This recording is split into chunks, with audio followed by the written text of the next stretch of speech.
అల్లూరు జిల్లా అరకులోయ గోరాపూర్ పరిసర ప్రాంతంలో రెచ్చిపోతున్న ఇసుక మాఫియా. అల్లూరు జిల్లా డుమ్రిగూడ మండలంలోని ఇసుక మాఫియా రోజురోజుకు రెచ్చిపోతోంది.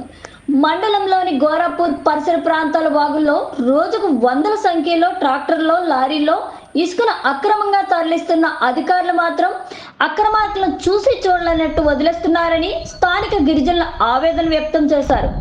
ఇసుక తవ్వకాలకు ప్రభుత్వాల నుంచి ఎటువంటి అనుమతులు లేకున్నా అనధికారంగా ఇసుక తరలిస్తున్న వ్యాపారులపై చర్యలు తీసుకోవాలని పలువురు గిరిజనులు మండిపడుతున్నారు.